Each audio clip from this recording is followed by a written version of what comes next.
Welcome to Sudheer edutech YouTube channel. నేను మీ సుధీర్ సార్ని. 2024 December 19 ఇవాల్టి కరెంట్ అఫైర్స్. క్లాస్ ఫాలో అయ్యే వాళ్ళందరూ కూడా ముందుగా లైక్ చేయండి. ఇంకా ఎవరైనా సబ్స్క్రైబ్ చేసుకోండి. మన ఛానల్ని మీ ఫ్రెండ్స్ ఉంటే వారికి కూడా ముగ్గురికి షేర్ చేయండి. ప్లీజ్ ప్రతి ఒక్కరు కూడా లైక్ చేయాలి, ముందుగా లైక్ చేయాలి.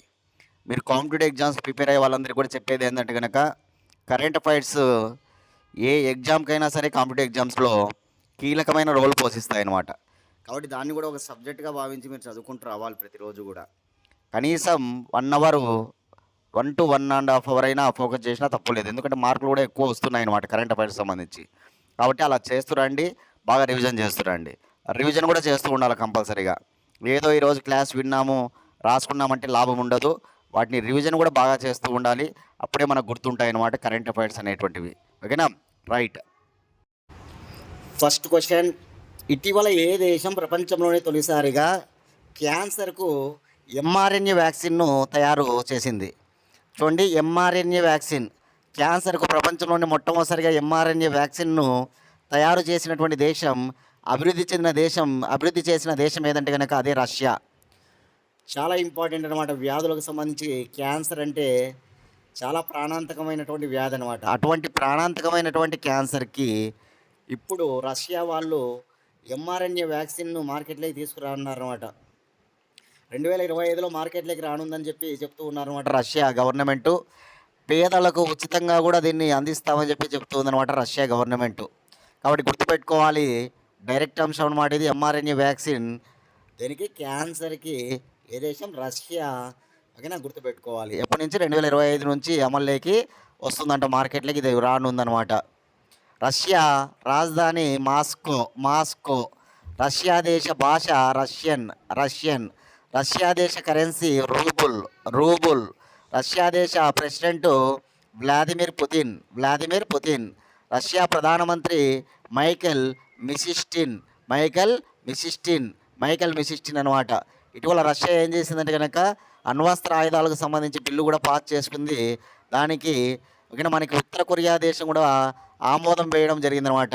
రష్యా చేసుకున్నటువంటి ఈ అణ్వస్త్ర ఆయుధాల బిల్లుకి ఆమోదం చేసుకుంటే ఉత్తర కొరియా వాళ్ళు అంగీకరించడం జరిగిందనమాట.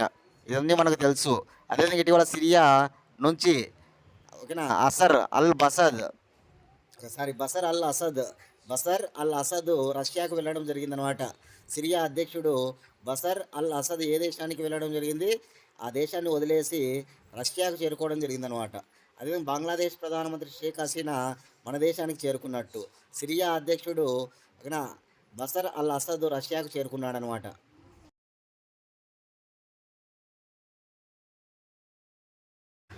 Second question, Miss India USA 2024 టైటిల్ను సాధించినది ఎవరు?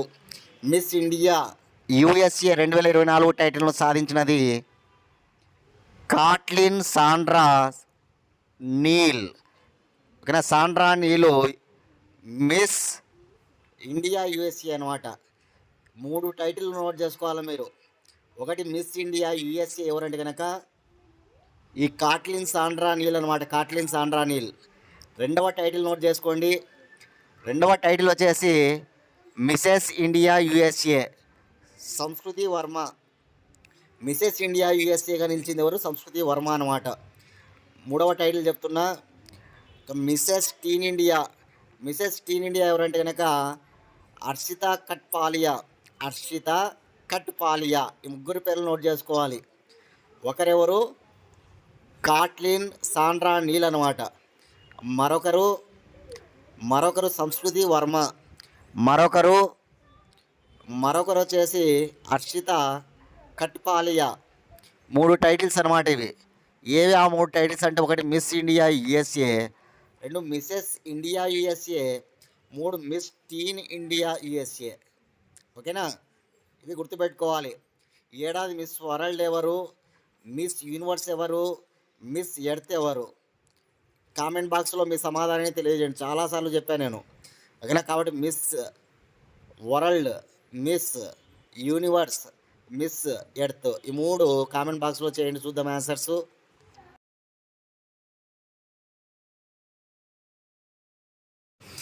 క్వశ్చన్ నెంబర్ 3, జమిలీ ఎన్నికల నిర్వహణకై జమిలీ ఎన్నికల అధ్యయనానికై వేయబడిన జాయింట్ పార్లమెంటరీ కమిటీలో సభ్యుల సంఖ్య ఎంత? చూడండి, జమిలీ ఎన్నికలు అంటే కనుక వన్ నేషన్ వన్ ఎలక్షన్, దేశం మొత్తం మీద ఒకే ఎన్నికలని మనందరికీ తెలుసు. అటువంటి దానికి సంబంధించినటువంటి దానికి పెట్టిన పేరే జమిలీ ఎన్నికలు అన్నమాట. కాబట్టి ఈ జమిలీ ఎన్నికలకు సంబంధించి వేసిన కమిటీ కూడా మనం గుర్తుపెట్టుకోవాలి, రామ్నాథ్ కోవింద్ కమిటీ. రామ్నాథ్ కోవింద్ కమిటీ ఏం చెప్పిందంటే ఎన్నికలు ఒకే కాలంలో జరపచ్చు, కాబట్టి పంచాయతీ ఎన్నికలు జరపడానికి ఒక 100 రోజులు గ్యాప్తో ఒకే సంవత్సరం అన్నీ కూడా జరపచ్చు అని చెప్పడం జరిగిందనమాట. అంటే లోక్సభ ఎన్నికలు కావచ్చు, అసెంబ్లీ ఎన్నికలు, రాష్ట్రాల్లో శాసనసభ ఎన్నికలు అన్నీ కూడా ఒకటేసారి జరపచ్చు అనమాట. కానీ ఆ కమిటీ ఏం చెప్తుంది, పంచాయతీ ఎన్నికలు ఏవైతే ఉంటాయో అవి 100 రోజుల తర్వాత జరుపుకోవచ్చు అని చెప్పింది అనమాట. అది జమిలీ ఎన్నికలు అంటే కనుక. దాన్ని ఇప్పుడు లోక్సభలో ఆ బిల్లును ప్రవేశపెట్టారు.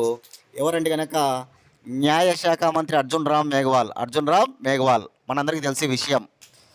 అక్కడ ఈ బిల్లును ప్రవేశపెడితే కనుక ఓకేనా, దానికి సంబంధించి ఒక కమిటీ వేశారనమాట. ఇప్పుడు మళ్ళీ అంటే పార్లమెంటులో ఉన్నటువంటి సభ్యుల చేత వేయబడిన కమిటీ అనమాట. ఇది జాయింట్ పార్లమెంటరీ కమిటీ అనమాట. జాయింట్ పార్లమెంటరీ కమిటీ జేపీసీ అనమాట. కాబట్టి గుర్తుపెట్టుకోవాలి, జేపీసీని వేశారనమాట. ఎంతమంది సభ్యులు ఉన్నారు ఈ కమిటీలో అంటే 31 మంది. లోక్సభ నుంచి 21 మంది, రాజ్యసభ నుంచి 10 మంది, మొత్తం 31 మంది అని గుర్తుపెట్టుకోవాలి. ఓకేనా, చాలా ఇంపార్టెంట్ అనమాట. ఎంతమంది సభ్యులతో జాయింట్ పార్లమెంటరీ కమిటీని వేశారు జమిలీ ఎన్నికలకు అంటారు. 31. ఇందులో 21 వచ్చేసి లోక్సభ సభ్యులు, ఓకేనా, 10 మంది వచ్చేసి రాజ్యసభ సభ్యులు అనమాట. ఓకేనా, వెరీ వెరీ ఇంపార్టెంట్, గుర్తుపెట్టుకోవాలి. దీనికి సంబంధించిన రాజ్యాంగ సవరణ నేను నేటి క్లాస్లో చెప్పా. జమిలీ ఎన్నికలకు సంబంధించి రాజ్యాంగ సవరణ ఏది? కామెంట్ బాక్స్లో మీ సమాధానాన్ని తెలియజేయండి, అందరూ కూడా చూద్దాం.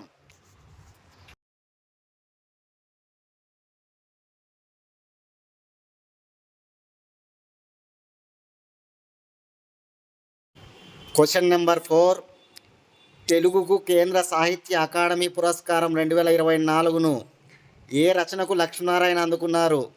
లక్ష్మీనారాయణ ఈ అవార్డును అందుకోవడం జరిగింది, కేంద్ర సాహిత్య అకాడమీ అవార్డును.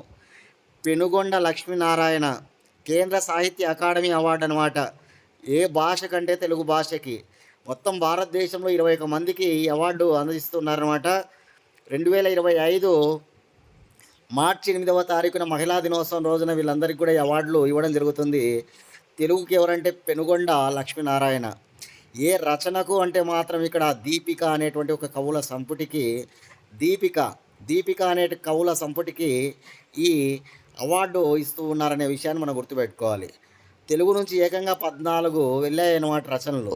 అందులో ఇది సెలెక్ట్ అయిందన్నమాట, దీపిక. దాన్ని రాసింది ఎవరంటే కనుక పెనుగొండ లక్ష్మీనారాయణ. కాబట్టి గుర్తుపెట్టుకోవాలి. 21 మందికి ఇస్తున్నారు. మార్చి 8వ తారీఖున మహిళా దినోత్సవం రోజున అందజేస్తారు. ఇక్కడ అదేవిధంగా హిందీ రచయిత్రి గగన్ గిల్లు, హిందీలో ఎవరికి ఇచ్చారంటే కనుక హిందీ రచయిత్రి గగన్ గిల్లుకి ఇచ్చారు. అదేవిధంగా ఇంగ్లీష్లో ఆంగ్ల రచయిత్రి ఈస్టారిన్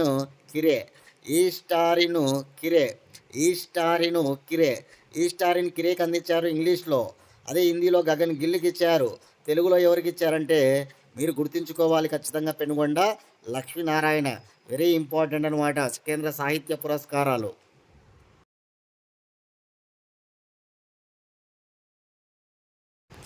క్వశ్చన్ నెంబర్ 5, భారత దౌత్య కార్యాలయం తిరిగి భారత్ ఏ దేశంలో మూడేళ్ల తర్వాత ప్రారంభించినది?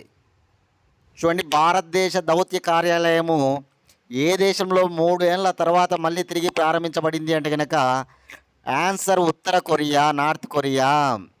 ఉత్తర కొరియాలో మన భారతదేశ దౌత్య కార్యాలయం తిరిగి ప్రారంభించబడింది అనమాట. 3 ఏళ్ల తర్వాత మళ్ళీ తిరిగి ప్రారంభించబడింది అనమాట. ఉత్తర కొరియా రష్యాతో సన్నిహిత సంబంధాలు ఇప్పుడు బాగా మెరుగుపడ్డాయని మనందరికీ తెలుసు. రష్యాతో ఉత్తర కొరియా సన్నిహిత సంబంధాలు అనమాట. ఈ నేపథ్యంలో మన దౌత్య కార్యాలయం అక్కడ బాగా మళ్ళీ తిరిగి ప్రారంభించబడింది అనమాట, ఉత్తర కొరియాలో. ఇది గుర్తుపెట్టుకోవాలి. ఇటీవల మన దేశ దౌత్య కార్యాలయము ఏ దేశంలో తిరిగి ప్రారంభించబడింది అని అడిగితే ఉత్తర కొరియా అని ఆన్సర్ చేసుకోవాలి. ఉత్తర కొరియా రాజధాని ప్యాంగ్ యాంగ్. ఉత్తర కొరియా భాష కొరియన్. ఉత్తర కొరియా దేశ కరెన్సీ ఓన్. ఓన్. ఉత్తర కొరియా ప్రెసిడెంట్ ఎవరంటే కనుక Kim Jong Un. Kim Jong Un ఉత్తర కొరియా ప్రెసిడెంట్ అనమాట, కిమ్ జోంగ్ ఉన్.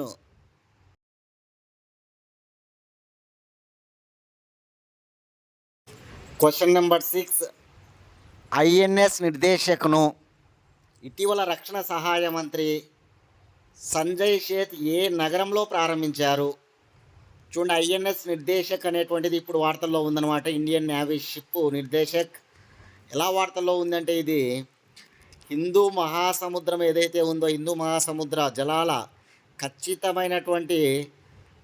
ఖచ్చితమైనటువంటి కాలాలను తెలియజేయడం కోసం, అదేవిధంగా సముద్ర సమగ్ర స్వరూప చిత్రాలను తీయడం కోసం ఇది బాగా పనిచేస్తుందంట ఐఎన్ఎస్ నిర్దేశక్ అనేటువంటిది. కాబట్టి హిందూ మహాసముద్రంలో బాగా దీన్ని ఉపయోగిస్తున్నారంట. దీనిని ఎవరు ప్రారంభించారంటే కనుక రక్షణ సహాయ మంత్రి సంజయ్ సేత్ అనమాట ఐఎన్ఎస్ నిర్దేశకును ప్రారంభించాడు. ఎక్కడ ప్రారంభించాడు అంటే కనుక విశాఖపట్నం నావల్ డక్యార్డ్లో ప్రారంభించాడు. విశాఖపట్నం నావల్ డక్యార్డ్లో ప్రారంభించాడనమాట ఐఎన్ఎస్ నిర్దేశకును. ఇటీవలనే రక్షణ మంత్రి రాజ్నాథ్ సింగ్ రష్యాకు వెళ్ళి అక్కడ ఐఎన్ఎస్ తుషిల్ను ప్రారంభించాడు. రష్యాలో జలప్రవేశం చేయించాడని మనం చెప్పుకున్నాం. ఓకేనా, వారం క్రిందటినే చెప్పుకున్నాం ఐఎన్ఎస్ తుషిల్ గురించి. ఇప్పుడు ఐఎన్ఎస్ నిర్దేశక్ వార్తల్లో ఉందనే విషయాన్ని మనం గుర్తుంచుకోవాలి. ఇండియన్ నేవీకి ఉపయోగపడే విధంగా ఈ ఐఎన్ఎస్లు మనకు పనిచేస్తాయి అన్నమాట. ఓకేనా, గుర్తుపెట్టుకోవాలి. నౌకాయాన మంత్రి ఎవరు అనేది కామెంట్ బాక్స్లో మీ సమాధానాన్ని తెలియజేయండి. అదేవిధంగా ఇండియన్ నేవీ చీఫ్ ఎవరు, ఈ 2 బిట్లు చూద్దాం. ఇండియన్ నేవీ చీఫ్ ఎవరో చెప్పండి, అదేవిధంగా నౌకాయాన మంత్రి ఎవరో చెప్పండి.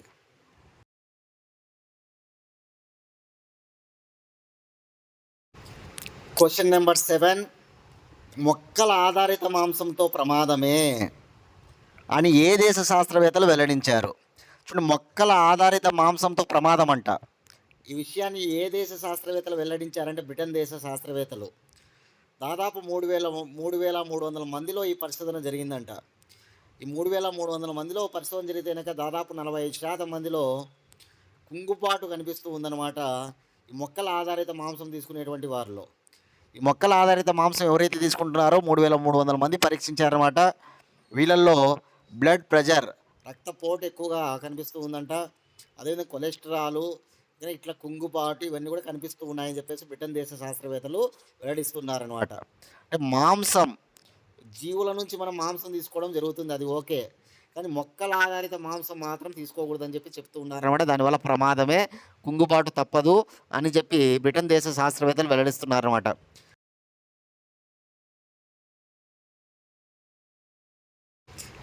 క్వశ్చన్ నెంబర్ 8, మాజీ అధ్యక్షుడు నికోలస్ సర్కోజీ శిక్షను ఏ దేశ న్యాయస్థానం సమర్థించినది? చూడండి, మాజీ అధ్యక్షుడు నికోలస్ సర్కోజీ ఏ దేశ అధ్యక్షుడు అంటే ఇతను ఫ్రాన్స్ దేశంలోని అప్పీల్ కోర్టు ఇతనికి 1 సంవత్సరం జైలు శిక్షను విధించిందనమాట. 1 సంవత్సరం జైలు శిక్షని అప్పీల్ కోర్టు అక్కడ ఆ దేశంలో శిక్షను విధించిందనమాట. అవినీతి కేసులో అధికారాన్ని దుర్వినియోగం చేశాడని చెప్పేసి అవినీతి కేసులో అతనికి 1 సంవత్సరం జైలు శిక్ష విధించింది. కాబట్టి ఇప్పుడు ఆ దేశ అత్యున్నత న్యాయస్థానం కూడా ఆ శిక్ష సబబే, ఫ్రాన్స్ దేశ అత్యున్నత న్యాయస్థానం కూడా ఆ శిక్ష సబబే అని చెప్పి తీర్పుని ఇవ్వడం జరిగిందనమాట. దానితో 1 సంవత్సరం పాటు ఆయన జైలు శిక్షను అనుభవించనున్నాడు. కాకపోతే ఇది గృహ నిర్బంధం అనమాట, హౌస్ అరెస్ట్, అంటే గృహంలో ఉండి ఆయన 1 సంవత్సరం శిక్షను అనుభవిస్తాడనమాట. 2007 నుంచి 2012 వరకు ఇతను ఫ్రాన్స్ అధ్యక్షుడిగా కొనసాగడం జరిగిందనమాట. 2017లో రాజకీయాల నుంచి ఆయన తప్పుకోవడం జరిగింది.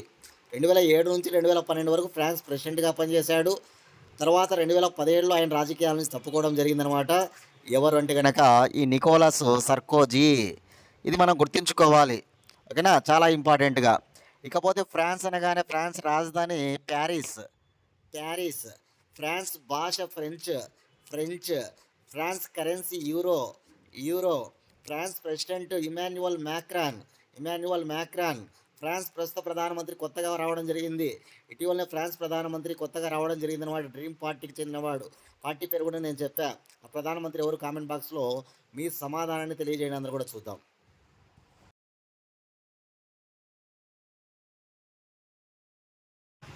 9th క్వశ్చన్, ఆంధ్రప్రదేశ్లో జల్ జీవన్ మిషన్ పనులను ఏ పేరుతో నిర్వహించనున్నట్లు మంత్రి పవన్ కళ్యాణ్ తెలిపారు.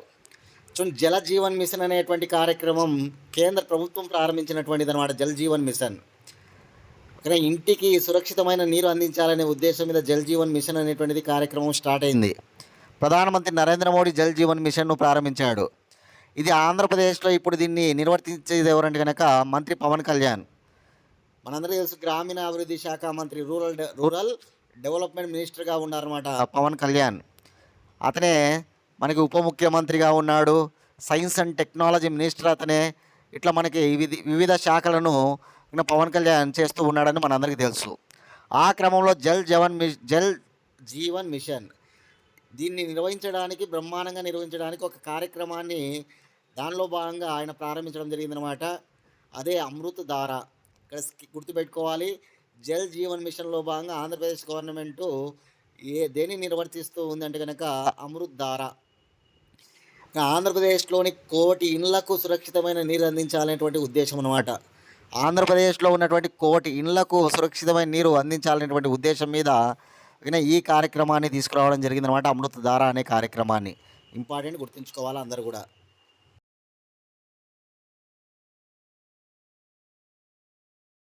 Last question, Ravichandran Ashwin retirement ప్రకటించగా అత్యధిక వికెట్లు పడగొట్టిన భారతీయ జాబితాలో తన స్థానం ఎంత? భారతదేశంలో అత్యధిక వికెట్లు పడగొట్టినటువంటి ప్లేయర్స్ ఉన్నారు కదా, దానికి సంబంధించి రవిచంద్రన్ స్థానం ఎంత అంటే 2వ స్థానం.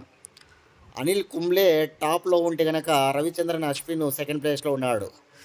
అనిల్ కుంబ్లే టాప్ అనమాట, గుర్తుపెట్టుకోవాలి. అతని తర్వాత 2వ స్థానంలోని రవిచంద్రన్ అశ్విన్ ఉన్నాడు. మొత్తంగా తీసుకున్నప్పుడు 758 వికెట్లు అనమాట. అంతర్జాతీయ క్రికెట్లో టెస్టులు, వన్డేలు, టీ20లు అన్నీ కలిపి ఇతను తీసిన వికెట్లు 758 వికెట్లు అనమాట. టెస్ట్ మ్యాచ్లు 106 టెస్ట్ మ్యాచ్లు ఆడాడు. వన్డేలు 116 వన్డేలు ఆడాడు. టీ20లో 65 టీ20లు ఆడాడు అనమాట. ఇతను తమిళనాడు రాష్ట్రానికి చెందిన వ్యక్తి రవిచంద్రన్ అశ్విన్. ఇతను ఇప్పుడు రిటైర్మెంట్ ప్రకటించడం జరిగిందనమాట. అత్యంత అద్భుతమైనటువంటి బౌలర్ అనమాట రవిచంద్రన్ అశ్విన్. ఎన్నోసార్లు టీంను కాపాడాడనమాట తన బౌలింగ్తో. 758 వికెట్లు అంటే ఆషామాసి కాదనమాట, అంత గొప్ప బౌలర్ ఇతను. కాబట్టి గుర్తుంచుకోవాలి.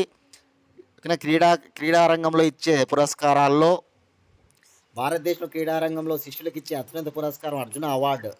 అటువంటి అర్జున అవార్డు ఇతనికి వరించిందనమాట 2015లో. అర్జున అవార్డు 2015లో వచ్చిందనమాట. పాలి ఉమ్రిగర్ అవార్డు చాలా ఫేమస్ అనమాట మనకి. పాలి ఉమ్రిగర్ కూడా క్రికెట్కి సంబంధించి అది కూడా 2012లో వచ్చింది తనకు. 2012లో పాలి ఉమ్రిగరు, 2015లో ఈ అర్జున అవార్డు వచ్చిందనమాట. ఇది చాలా ఇంపార్టెంట్. రవిచంద్రన్ అశ్విన్ గురించి నోట్ చేసుకొని చదువుకోవాలి. రేపటి క్లాస్లో మళ్ళీ కలుసుకుందాం ఫ్రెండ్స్. థ్యాంక్స్.